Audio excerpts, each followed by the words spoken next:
Hello friends, मैं अनुराग कुमार आपका अपना द पॉलिटेक्निक क्लासेस में स्वागत करता हूं।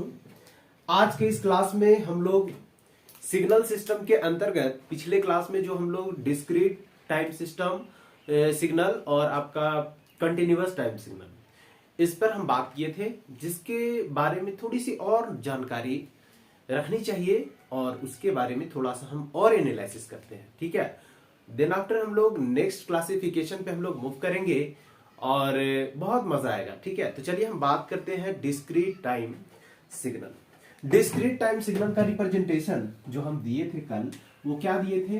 तो एक्स ऑफ एन। और एक बात का ध्यान रखना कि ये आपका जो डिस्क्रीट टाइम जो आपका सिग्नल है, ये कंटिन्यूअस टाइम सिग्नल का ही आपका ये क्या है, अनदर फॉर्म है। ठीक है, तो जितना भी कंटिन्यूअस टाइम आपका सिग्नल होगा, सारा का सारा डिस्क्रीट में हम लोग बात करेंगे। डिस्क्रीट फॉर्मेट उसका होगा क्या, उस पर हम बात करेंगे। ठीक है, तो जैसे कि हम यहाँ पे प्लॉट करने जा रहे हैं कुछ सिग्नल, फटाफट आप लोग ध्यान से देखना और बिल्कुल समझने का प्रयास करना कि कैसे ये हो रहा है। ठीक है, ये आपका कंटिन्यूअस टाइम सिग्नल मैं यहाँ पे बना रहा हूं। ठीक है, सपोज ये आपका साइनोसॉइडल है, ये आपका जो है एक्स ऑफ टी, इसको लिखेंगे क्या लिखेंगे? X of T.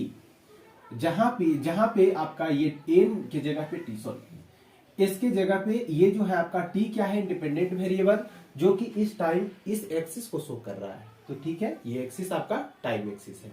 ये जो हुआ आपका कंटिन्यूअस टाइम सिग्नल, सीटीएस। क्या लिख दिए? CTS, continuous time signal. इधर लिख देते हैं डिस्क्रीट टाइम सिग्नल। दो तरह का सिग्नल, एक कंटिन्यूअस टाइम, दूसरा डिस्क्रीट टाइम। इसी का अगर डिस्क्रीट लेवल का बात करें तो होगा क्या, ध्यान से समझिएगा। ठीक है, ये साइन का हम बना दिए, लेकिन इसमें जो एम्पलीट्यूड मिलने वाला है वो आपका डिस्क्रीट लेवल, दैट मीन्स इस तरह का। ठीक है, इस बात को आप लोग समझने का प्रयास करेंगे। इसका एम्पलीट्यूड यहां पे इस पॉइंट पे कुछ था, इस पॉइंट पे कुछ होगा, इस पॉइंट पे कुछ होगा, इस पॉइंट पे कुछ होगा, इस पॉइंट पे कुछ होगा आपका, इस पॉइंट पे कुछ होगा आपका, इस पॉइंट पे कुछ होगा। इस तरह से हम रिप्रेजेंटेशन इसका देंगे। ठीक है, बात समझ में आ रही है? ये सही से क्लीन दिखे, इसके लिए आप लोग को ऐसा अरेंजमेंट दिया गया है। ऐसा नहीं है कि यहाँ पे नहीं होगा, जहां जहां डॉट आपको दिखाई दे रहा है वहां वहां एक एम्पलीट्यूड इसको यहाँ पर। और ये जो प्रोसेस है जिसके द्वारा हम इसको ऐसा बनाते हैं, इसको कहते हैं सैम्पलिंग। क्या कहते हैं? सैम्पलिंग। और आपका डीटीएस मतलब कि डिस्क्रीट टाइम जो सिग्नल है, इसको जो रिप्रेजेंट हम लोग करेंगे वो करेंगे एक्स ऑफ एन। क्या करेंगे? एक्स ऑफ एन, जहां एन इंडिपेंडेंट वेरिएबल है और एन क्या होगा? इस एक्सिस को आप लोग रिप्रेजेंटेशन देंगे एन से। ठीक है, जहां एन क्या है? Where N is equal to, लिख देते हैं क्या? तो आपका हो जाएगा इंटीजर।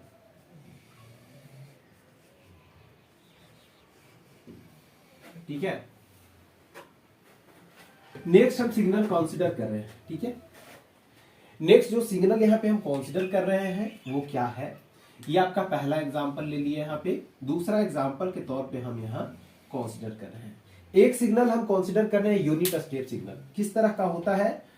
तो यहाँ पे देखेंगे किस तरह का होता है। ये आपका यहां से, सॉरी मैं बता रहा हूं, ये आपका एक्सिस है, ये आपका यहाँ पे u ऑफ टी लिख दिए, यानी कि यूनिट स्टेप सिग्नल का रिप्रेजेंटेशन है आपका u ऑफ टी। और सिग्नल होता क्या है, कैसे होता है यहाँ पे रिप्रेजेंटेशन?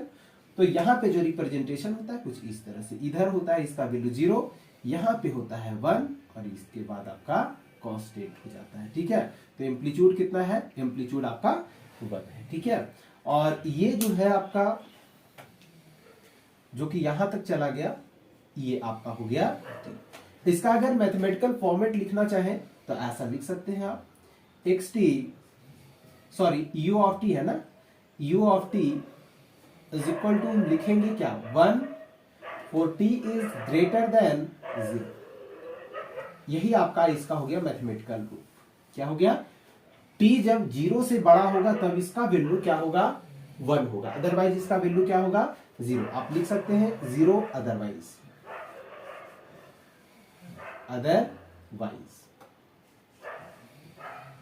ठीक है। ये आपका हो गया रिप्रेजेंटेशन। अगर इसी को हम डिस्क्रीट में बदलना चाहें तो कैसे बदलेंगे, तो इसको अगर बदलने का हम प्रयास करेंगे तो इसको कुछ इस तरह से हम रिप्रेजेंटेशन दे सकते हैं, ठीक है। इस तरह से यहां से आपका जो वैल्यू मिल रहा है वो 0 पर भी इसका 1 मिल रहा है, और इसके बाद कुछ इस तरह से ये भी पॉइंट पे आपका 1 मिलेगा, ये भी पॉइंट पे आपका 1 मिलेगा, ये भी पॉइंट पे 1 ही मिलेगा, एंड सो ऑन। देखिए इस तरह से आपका ये जो आपका डायग्राम बना, ये क्या बना u ऑफ n का, इसी तरह से आगे ये एक्सटेंड करेगा। तो ये एक्सिस मैं बता रहा हूं, ये एक्सिस जो होगा आपका किसका होगा, तो n का। जबकि इसको रिप्रेजेंटेशन देंगे तो क्या लिखेंगे u of n, u of n, ठीक है। इस तरह से ये रिप्रेजेंटेशन हम देंगे। हाँ, एक बात दिमाग में खल रही होगी कि सर इसका तो रिप्रेजेंटेशन हमने समझ लिया, क्या इसका हम नहीं समझेंगे? बिल्कुल, इसको भी आप समझ सकते हैं, लेकिन अभी नहीं। जब हम एलिमेंट्री सिग्नल करवाएंगे तो एलिमेंट्री सिग्नल में मैं डिस्क्रीट टाइम सिग्नल का के बारे में मैं बताऊंगा, और वहां से थोड़ा सा इसके कॉन्सेप्ट को ओपन किया जाएगा, ठीक है। अभी फिलहाल इस तरह से आप लोग समझ करके इसको आप रखिए, और बाकी जैसे जैसे लेक्चर आपका जाएगा आगे वैसे वैसे बिल्कुल अच्छे वे में हम लोग समझेंगे, ठीक है। तो ये समझ में आ गया। अब देखिए ये तो आपका यहाँ पे 2 आपका एग्जाम्पल दी, इसी तरह से और आपका यहाँ पे एग्जाम्पल हम ले सकते हैं, कंसीडर कर सकते हैं। इसको हम इरेज कर रहे हैं। देखिए ये सारी बातें जो मैं यहाँ पे बता रहा हूँ, जो कि डायरेक्टली स्टैटिक फॉरवर्ड आपको दिखाई दे रहा है, ये सारा आपका अगर पीडीएफ नहीं भी मिलता है तो भी आप बोर्ड से ही कवर करने का प्रयास करेंगे, ठीक है। और बाकी का मैं जो मतलब ये कॉन्सेप्चुअल होगा उसका मैं पीडीएफ प्रोवाइड करूंगा, लेकिन जो न्यूमेरिकल पार्ट होता है उसका पीडीएफ के लिए आप क्यों मैनेजमेंट को आप बार बार इस तरह से आप परेशान करते हो, आप नहीं कीजिए। आपको सिग्नल सिस्टम में मैं बार बार कहता हूं कि जब भी न्यूमेरिकल का बात है, न्यूमेरिकल सेक्शन का, तो आप बोर्ड पर से जब वहां पर से समझ करके जब लिखोगे ना, तो वहां से आपका कॉन्सेप्ट जो है बिल्डअप होगा। अगर पीडीएफ समझ लेते हैं, पीडीएफ से आप छापते हो तो पीडीएफ से भी छाप सकते हो, लेकिन उतना कॉन्सेप्ट बिल्डअप नहीं होगा, माइंड नहीं खुलेगा जितना कि आप उस समय पढ़ के आप कर सकते हो। तो ये आपका यहाँ पे इस तरह से आप ये कवर कर लीजिएगा, और यहाँ पे और एग्जांपल पे हम बढ़ते हैं और बात करते हैं, इसको इरेज करते हैं, ठीक है। वीडियो को पॉज कीजिए और उसको लिखने का प्रयास कीजिए, ठीक है, ताकि आपको ऐसा फील हो कि जैसे हम ऑनलाइन नहीं बल्कि ऑफलाइन क्लास में हम पढ़ाई कर रहे हैं, ठीक है। तो ये सबको आपको ध्यान रखना है। और चलिए इसी के साथ हम लोग नेक्स्ट सवाल पे मूव करते हैं। चलिए, तो यहाँ पे हम थर्ड यहाँ पे एग्जांपल पे हम बढ़ रहे हैं, ठीक है। जैसे कि हम ले ले एक ramp signal R of T, इसका अगर हम प्लॉट करना चाहें तो इसका हम बेसिकली मैथमेटिकल रूप हम देख चुके हैं, क्या होता है R of T where T is greater than 0। ये आप लिख सकते हो 0, अदरवाइज इस वैल्यू इज 0। ये आपका जो हो गया मैथमेटिकल फॉर्म हो गया, ठीक है। तो इसको हम प्लॉट करते हैं और बारीकी से अच्छी ढंग से इसको हम समझेंगे। तो यहां पे हम ले रहे हैं कि इसका R of T unit step, मतलब unit ramp, sorry unit ramp में रैंप क्या होगा, यूनिटी होगा, दैट मीन्स 1 होगा, तो 1 इंटू टी लिख दिए। अब यहां पे हम इसका प्लॉट कर रहे हैं, ये आपका यहां से इस तरह से सिग्नल गया, ठीक है, यहां तक। ये आप लगा भी सकते हो, आप छोड़ भी सकते हो, आप पर है, क्योंकि यहां हमने फिक्स नहीं किया कि कहां से कहां तक इसका डेटा ये होगा।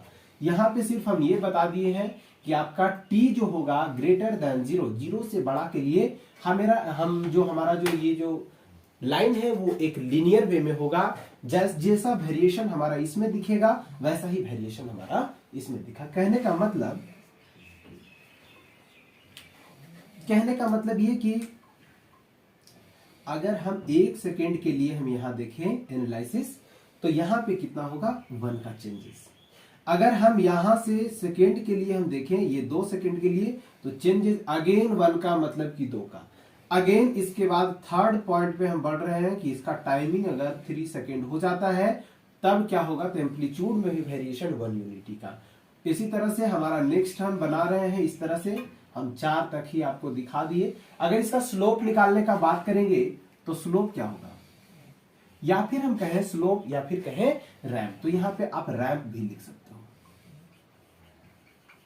ठीक है। तो यहां पे स्लोप जब लिखोगे ना तो क्या होता है tan थीटा, और tan theta is equal to क्या होता है, tan theta is equal to क्या होता है p बटा b। p यही आपका हुआ b है, क्योंकि थीटा हमारा ये है, तो p हमारा हो गया ये वाला, और b वाला b हो गया हमारा ये वाला। तो कितना हुआ 1/1 अगेन हम 2 पे मूव करेंगे, तो ये 2, ये क्या हुआ 2, तो लिख सकते हैं 2/2।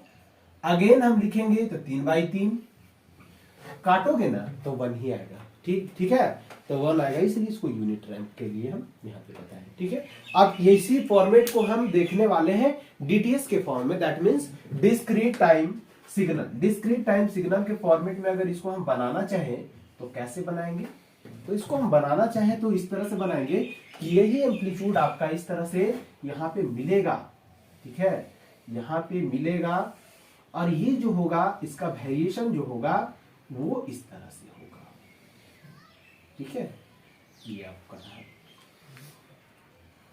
अगर इस पॉइंट को, इस बात को अगर आप लोगों ने समझ लिया तो फिर समझ लीजिए कि आपका डिस्क्रीट टाइम सिग्नल जो है वो खत्म हो गया। क्या हो गया, खत्म हो गया। तो इस तरह से आपका ये रिप्रेजेंटेशन मैंने दिया, इस तरह से जितना का चेंजेस भी देखें इसके एम्पलीट्यूड में आपका उतना ही चेंजेस मिलेगा, ठीक है। तो ये आपका जो हो गया, ये हो गया क्या, कौन सा सिग्नल, तो आपका रैंप सिग्नल, मतलब आर ऑफ यहां लिखेंगे क्या एन, क्योंकि हमारा कंटिन्यूअस टाइम में जो होता है टाइम को हम लेते हैं टी, जबकि इसमें एन क्या होता है, तो एन एक इंटीजर होता है, इसलिए ऐसा हम लोग रिप्रेजेंट करेंगे, ठीक है। तो इस तरह से हम रिप्रेजेंटेशन इसका दिए, ये जो एक्सिस होगा ये आपका एन का एक्सिस होगा। तो इस तरह से हम कुछ देख लिए कि डिस्क्रीट टाइम सिग्नल क्या होता है, कैसे होता है।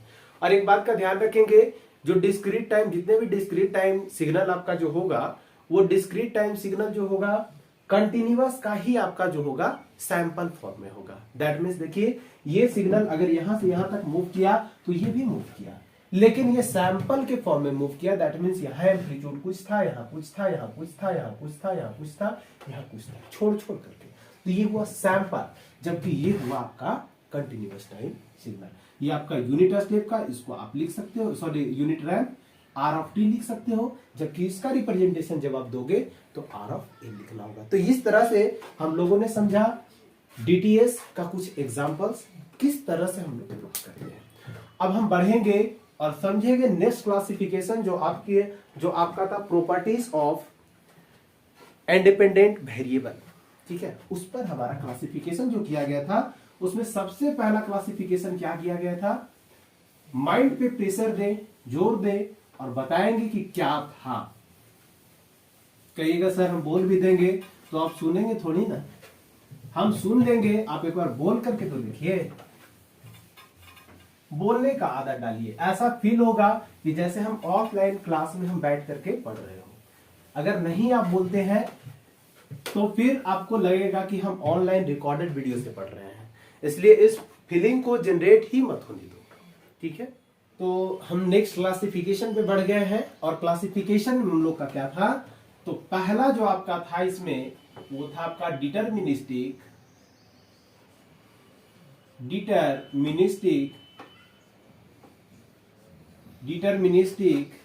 And non deterministic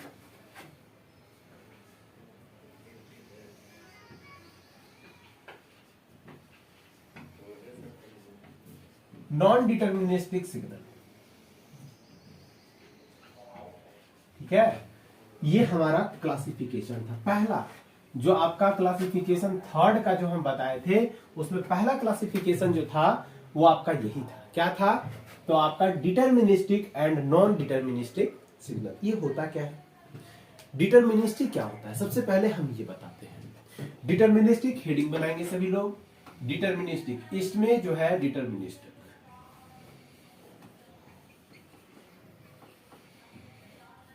deterministic signal. Deterministic signal क्या होता है, इसके बारे में हम ये कहेंगे कि ये जो आपका बना है, देखिएगा यहां से आपका यहां तक का जो टर्म आप देखोगे वर्ड में, ये क्या लिखा हो, जरा सा पढ़ लीजिए इसको। क्या लिखा हुआ है? तो हम कहेंगे कि लिखा हुआ है sir determine.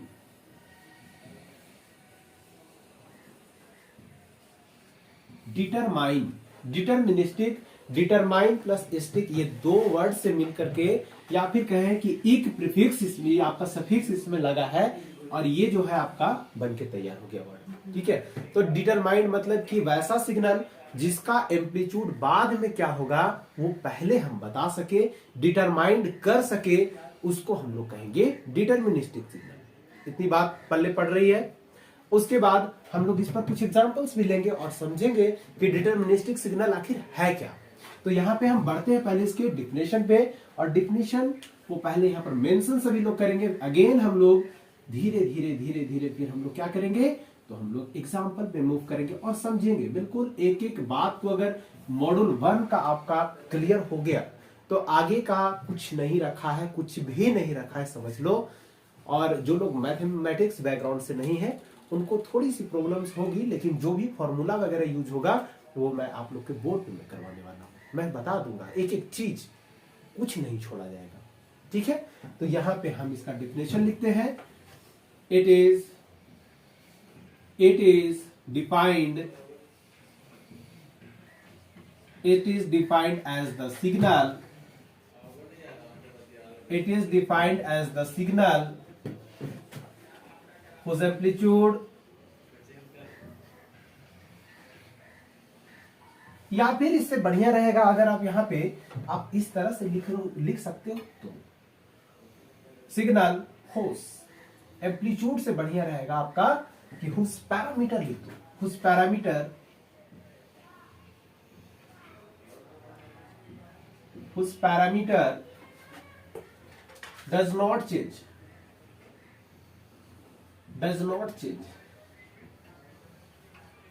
with respect to time, with respect to time, with respect to time। ठीक है, ये क्या है, तो इसको हम लोग डिफाइन कर सकते हैं कि एक प्रकार का ऐसा सिग्नल जिसका पैरामीटर जो है वैरी नहीं करे, चेंज नहीं करे विथ रिस्पेक्ट टू टाइम। उसको हम लोग टाइम के रिस्पेक्ट में अगर इसका पैरामीटर वैरी नहीं करता है, दैट मींस इसका कैरेक्टरिस्टिक्स वैरी नहीं करता है। कैरेक्टरिस्टिक्स कहने का मतलब व्हाट, मतलब उसका एम्पलीट्यूड वैरी नहीं करेगा, मतलब चेंज करेगा, जिस ऑर्डर में चेंज कर रहा है वो उसी ऑर्डर में चेंज करता जाएगा, पैरामीटर चेंज नहीं होगा उसका। पैरामीटर करने का मतलब क्या कि अगर एक सर्कल है, अगर एक सर्कल हम बना दे और अगर पैरामीटर का बात करें तो इसका रेडियस एक पैरामीटर आप बोल सकते हो। क्या? रेडियस। इस रेडियस से अगर कुछ टाइम के बाद हम देखेंगे ना तो इस लोकेशन पे होगा, लेकिन यहां से भी डिस्टेंस जो होगा इसका वो आर ही होगा। कहने का मतलब आर अगर यहाँ 5 सेंटीमीटर ले लिए तो यहां पर जो आर होगा वो भी 5 सेंटीमीटर ही होगा। दैट मींस रेडियस चेंज नहीं करेगा, इसको हम लोग कहते हैं पैरामीटर। समझ में आ गई बात? तो हम अब सिग्नल पे बात करते हैं आगे। अब जब इसका पैरामीटर चेंज नहीं करेगा तो ये सेंटर से इसका डिस्टेंस चेंज नहीं करेगा। अब सेंटर से डिस्टेंस चेंज नहीं करेगा, दैट मींस पैरामीटर चेंज नहीं किया। तब तो पैरामीटर के फॉर्म में हम एक बात और इसमें मेंशन कर सकते हैं, और वो हम क्या कर सकते हैं मेंशन, आइए एक बात और समझते हैं इसमें। यहां पे मेंशन कर सकते हो आप it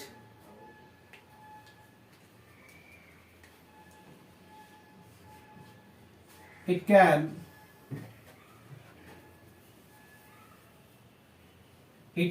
represented it can represented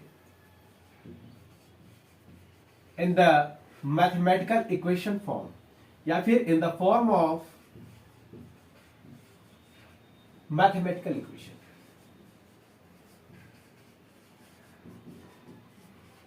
mathematical equation, इस तरह के सिग्नल को हम लोग क्या कर सकते हैं, तो रिप्रेजेंट कर सकते हैं किस फॉर्मेट में, तो मैथमेटिकल इक्वेशन के फॉर्म में हम इसको रिप्रेजेंट कर सकते हैं। जैसा कि अगर हम बात करें साइन सिग्नल की, यहां पे हम कंसीडर कर रहे हैं किसको, साइन को। देखिएगा ये हमने लिया इस तरह से, ये हमारा सिग्नल हो गया, इसको हम लिख रहे हैं क्या, एक्स ऑफ टी। क्या इसको हम मैथमेटिकली रिप्रेजेंट नहीं कर सकते हैं, बिल्कुल कर सकते हैं। तो इसको हम लिखेंगे X T is equal to, यहां पर लिख दो आप 10 साइन 100 पाई टी, ठीक है। तो इसका टाइम पीरियड क्या होगा, टाइम पीरियड क्या होगा, तो यहां पे स्टैंडर्ड फॉर्म जो होता है आपका क्या होता है, A sine omega T. Standard form मैं लिख रहा हूं, standard form, standard form, standard form of sine, sine wave क्या होगा, X T is equal to, हम क्या लिख सकते हैं, लिख सकते हैं A sine omega T. That means omega, अगर इन दोनों को कंपेयर कर दें तो ए का वैल्यू कितना आया, तो ए का वैल्यू जो आएगा, ए का वैल्यू आपका जो आएगा वो कितना आएगा, 10 आएगा। ए का वैल्यू कितना आएगा, 10 आएगा। और इसके बाद आपका ओमेगा का वैल्यू कितना दिया है, तो आपका 100 पाई दिया है। अगर यहां से टाइम पीरियड निकालने का प्रयास करेंगे तो होता क्या है, time period is equal to 2 pi बटाए ओमेगा।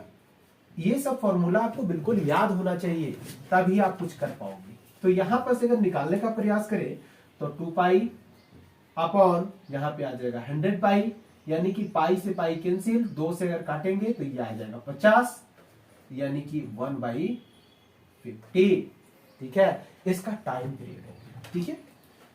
देखिए यहां से आपका कितना हो गया टाइम पीरियड, 1/50, 1/50 आया ना। अगर हम इसको यहां पर लिखना चाहे तो क्या लिखेंगे, तो लिख देंगे 2/50। ऐसा तो बिल्कुल हम लोग लिखेंगे।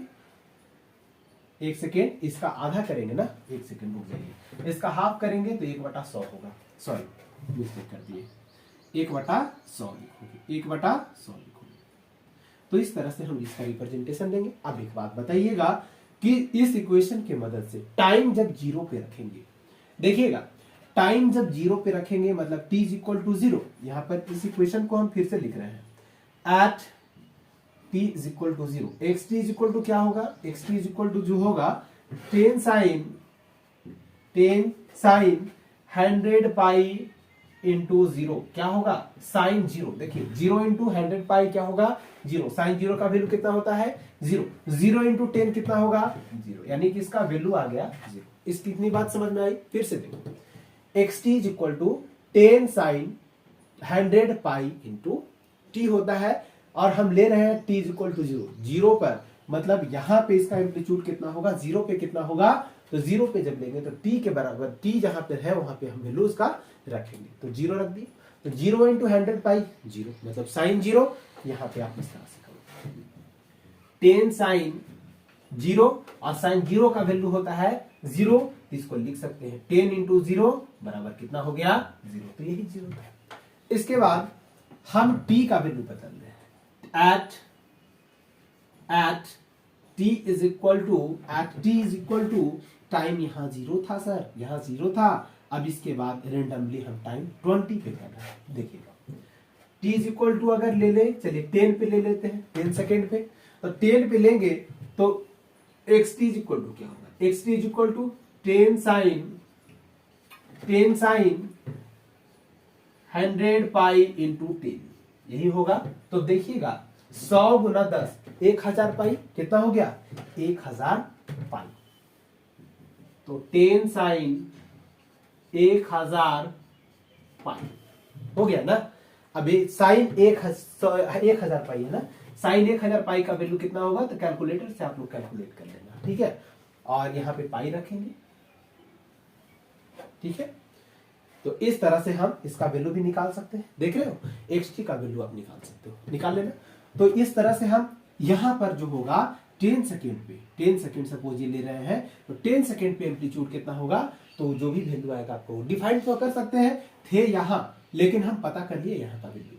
उसी तरह से आगे का एक्सटेंड करेंगे तो वहां का पता चल जाएगा, उसी तरह से आगे का एक्सटेंड करेंगे तो उसका पता चल जाएगा।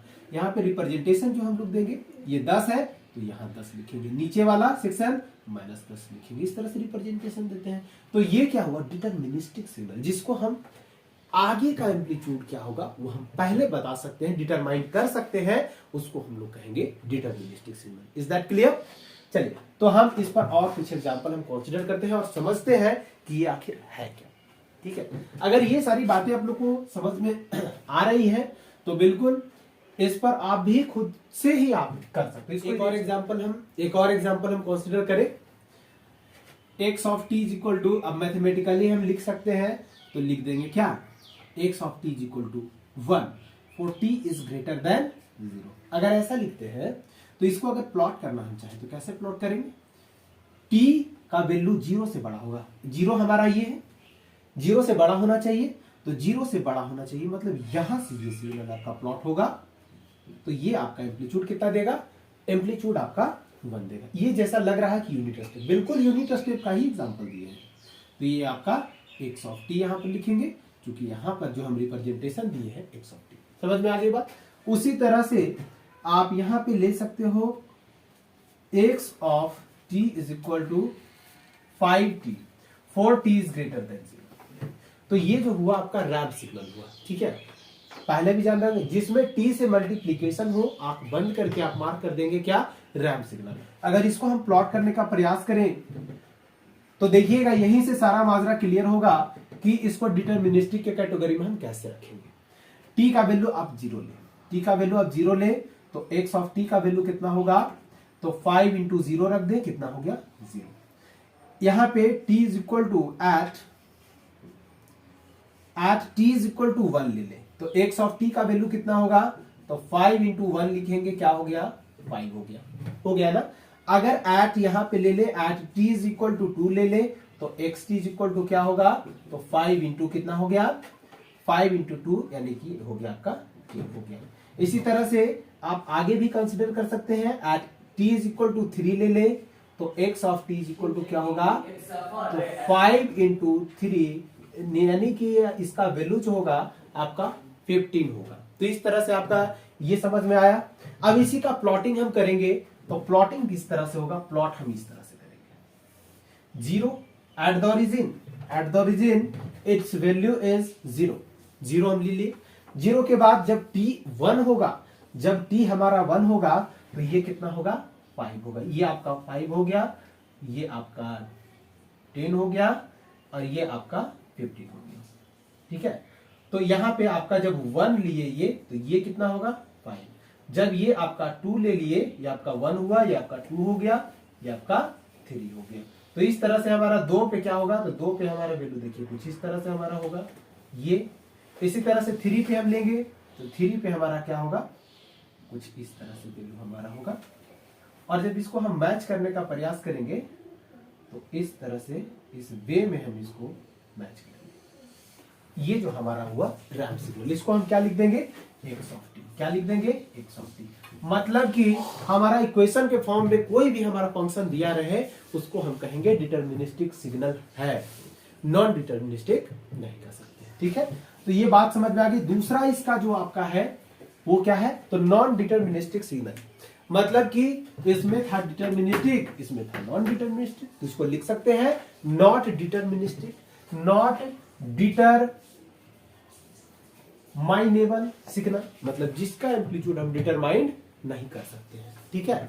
बात समझ में आ गई। तो इसको हम इरेज करते हैं और नॉन डिटरमिनिस्टिक सिग्नल के बारे में हम समझते हैं कि नॉन डिटरमिनिस्टिक सिग्नल होता क्या है। बहुत बेसिक सा ये सब छोटा छोटा टिप्स है, जिसको आप लोग को समझना बहुत जरूरी है। क्योंकि 4 नंबर में आप लोग को इसका डिफरेंस पूछ सकता है, इसको एक्सप्लेन करने के लिए दिया जा सकता है। तो डिफिनेशन के साथ में 1-2 एग्जांपल आप लिख देना और उसके बारे में कुछ लिख देना, आपका कंप्लीट हो जाएगा। ठीक है। और सिग्नल जैसा कि हम बता रहे हैं, प्लॉट कर रहे हैं, बस वैसा ही प्लॉट करते आपको चले जाना है और कुछ नहीं करना है। इसमें कुछ लग रहा है, बहुत सारे दिमाग में पहले पल रहे थे कि हाँ ये सिग्नल ऐसा है वैसा है, सिग्नल सिस्टम बहुत टफ है। कैसा टफ लग रहा है आप लोग को? टफ हमारे हिसाब से तो नहीं लगना चाहिए कि ये टफ लग रहा है, इतना इजी वे में पढ़ाया जा रहा है यहाँ से। ठीक है। तो चलिए हम बढ़ते हैं नॉन डिटर्मिनिस्टिक सिग्नल पे। दूसरा जो सिग्नल आपका है non deterministic signal.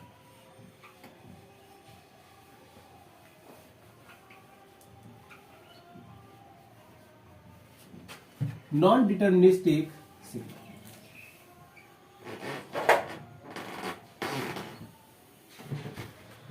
Non deterministic signal क्या होता है? जैसा कि डिटर्मिनिस्टिक में अभी आप पढ़े,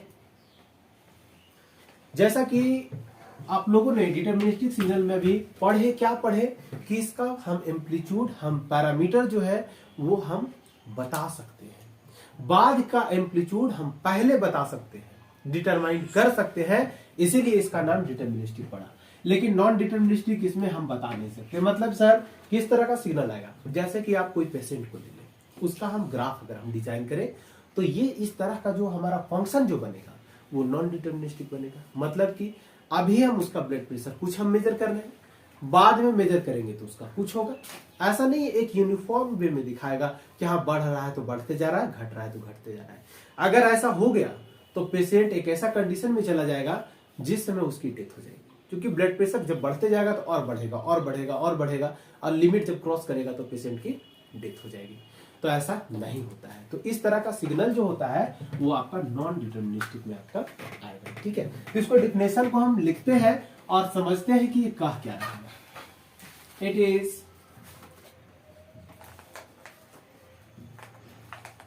it is defined as the signal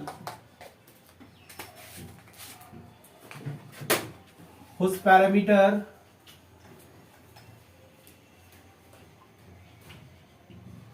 parameter vary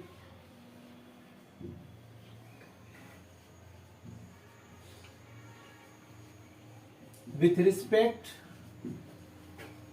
respect to time. इसको क्या कहेंगे? इसको कहेंगे नॉन डिटर्मिनिस्टिक सिग्नल। अच्छा एक बात बताइए, अभी हम डिटर्मिनिस्टिक सिग्नल को हम मैथमेटिकल एक्सप्रेशन के फॉर्म में हम उसको हम एक्सप्लेन कर रहे थे, क्या हम कभी इसको हम कर सकते हैं? नहीं कर सकते। मतलब कि अगर मैं इसके डिटर्मिनेशन या फिर डिस्क्रिप्शन की बात करूं तो इसमें मैथमेटिकल एक्सप्रेशन के द्वारा इसको डिस्क्राइब नहीं किया जा सकता है। तो हम लिख सकते हैं यहाँ पे it cannot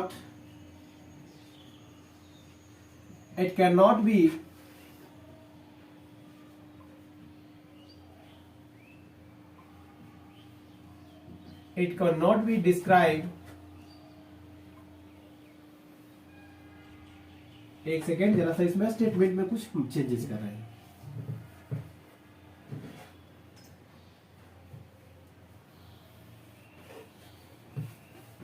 It cannot be represented in the form of mathematical equation।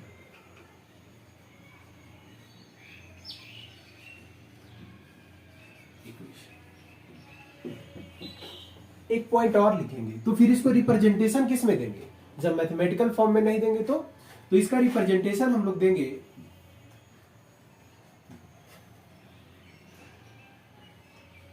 it can represent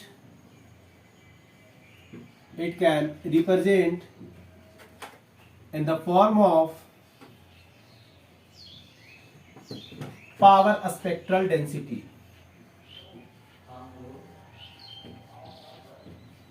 power spectral density.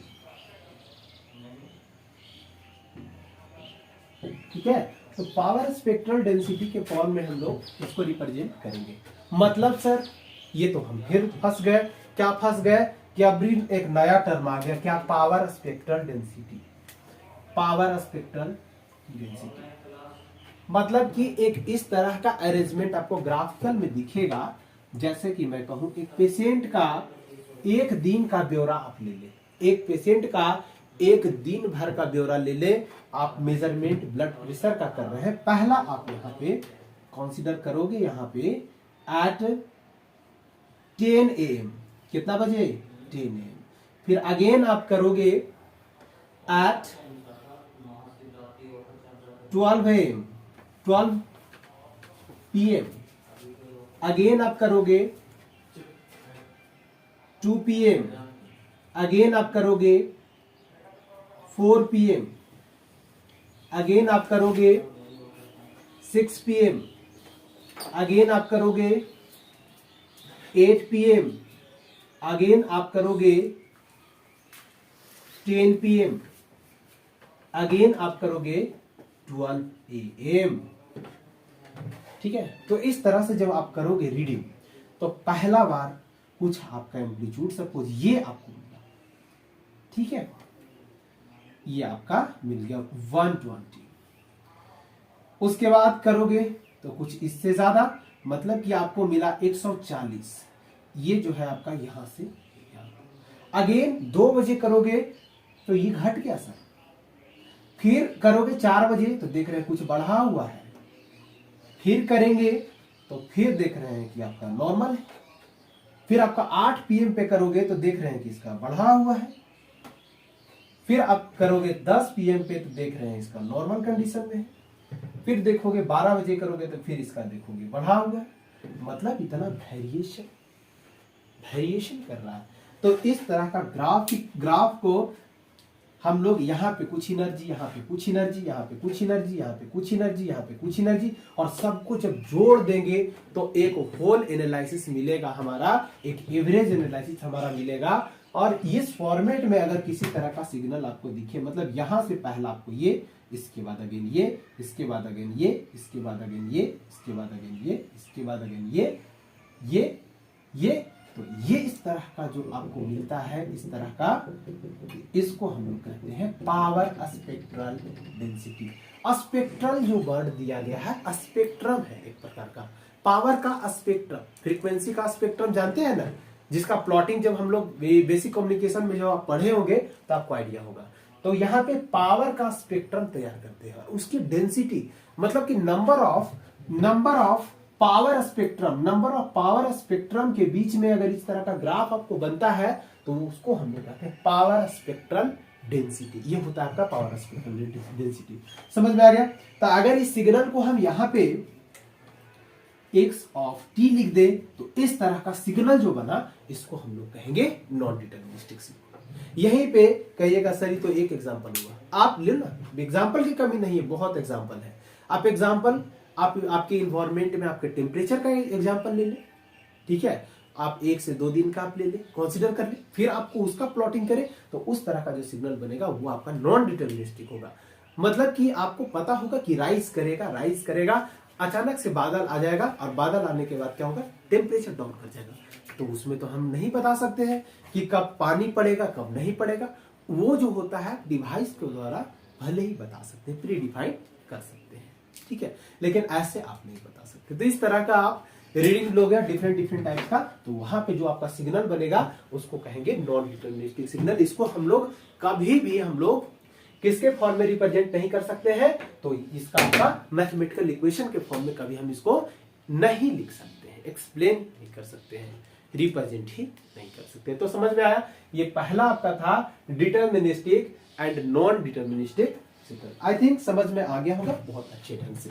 इसके बारे में सिर्फ डेफिनेशन पूछता है और आपका इसके बारे में रिप्रेजेंटेशन आप कैसे कैसे करो, इस तरह से आप एग्जाम्पल 2-4 दे सकते हैं। समझ में आ गई बात? अब हम बढ़ते हैं इसी क्लासिफिकेशन का अगली कड़ी में, लेकिन इस लेक्चर में अब मैं इतना ही रखता हूं और मिलते हैं एक नए लेक्चर में एक नई एनर्जी के साथ। तब तक आप लोग बने रहिए द पॉलिटेक्निक क्लासेस के साथ, हंसते रहिए, मुस्कुराते रहिए और प्रैक्टिस करते रहिए। जितना भी न्यूमेरिकल्स, जितना भी असाइनमेंट आप लोग को दिया जाता है, ये सारी पे आप लोग को फोकस करते चले जाना है, ठीक है। तो चलिए मिलते हैं एक अगली कड़ी में। धन्यवाद।